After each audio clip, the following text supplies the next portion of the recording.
गाँ ठारू सहर पर्यंत समग्र राज्य रे आज बनस्ती डाकिला गज बरसके थरे आसिछि रज रज गीत रे गुंजरित अत्यंत आनंद सहकारे प्रत्येक ओडिया परिवार पोड़ पिठा प्रस्तुत करी रज दोली लगाई एही गण पर्व को खूब धूमधाम रे 3 दिन पई केउ आवाहमान कालरू पालन करी आसुछंती।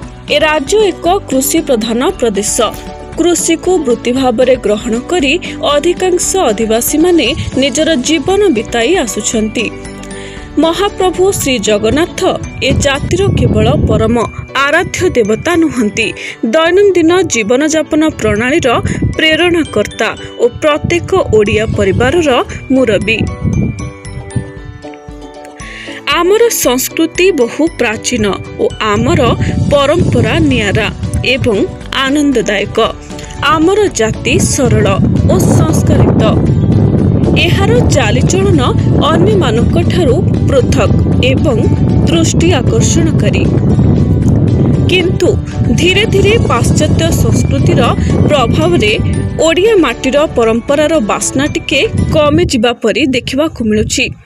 तेबे सेई पुरातन कथा को आगकू बढ़ाइबा पई अंटा भिड़िछंती किछि बुद्धिजीवी। कटकर उपंतरे थिबा ब्रजबिहारीपुर रे रज को नियारा ढंगरे पालन करिछंती ग्रामवासी।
रज पर्व विशेषकर उपकूल ओडिशा रे महासमारोह रे झील मैंने पुओ मैंने कहते चाष कार्य हवा पूर्व रज पर्वटा गोटे बड़ धरण उत्सव भाव में पालन करा जाए।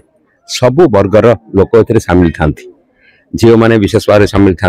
वयस्क लोक मैंने खेल विभिन्न प्रकार खेल भी रज 3 दिन धरी उत्सव भितर पालन हुए। पिठापना हुए गोटे महोत्सव परिणत हुए रज पर्व।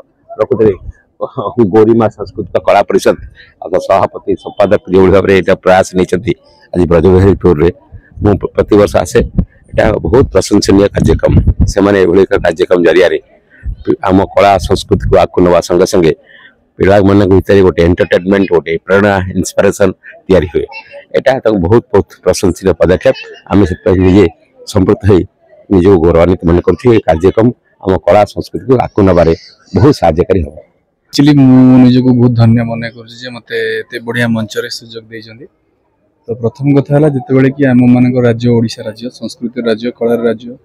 तो अति दिन आम मैंने देखीजु जे आमर जो संस्कार संस्कृति जहाँ परंपरा सब थिला समय क्रम से लिभि लिभि चली कि गोटे समय आसी परिवर्तन आम मैंने समस्ते आमर कला संस्कृति को खोजा दरकार आउ थे उज्जीवित करवा दरकार। प्रत्येक आमर नेक्स्ट पीढ़ी नेक्स्ट जेनेरेशन से जानवा दरकार। ये जो सुंदर प्रयास कर माँ गौरीमा सांस्कृतिक कला केन्द्र। तो मुझे गोटे स्वागत योग्य पदक्षेप जो युवक भाई माने भूणी माने मिसिकी सुंदर भाव में आयोजन कर बहुत जिनस दरकार माने शारीरिक श्रम सहित अर्थ मानसिक प्रस्तुति बहुत जिनस दरकार। छोट छोट कलाकार मैंने जो मैंने आसती भी प्रोत्साहित होती इंस्पायर होती फ्यूचर जाकि बड़ बड़ कलाकार होती। प्रथम कथा आम संस्कृति को सम्मान दि जाए। द्वितीय कथा आम जो नुआ टैलेंट माने बाहर को आसुन स्वागत योग्य पदक्षेप केवल ये नुहे समग्र ओडिशा रे सब जगह आम रज पर्व मनइबा दरकार प्रति वर्ष मनइबा दरकार।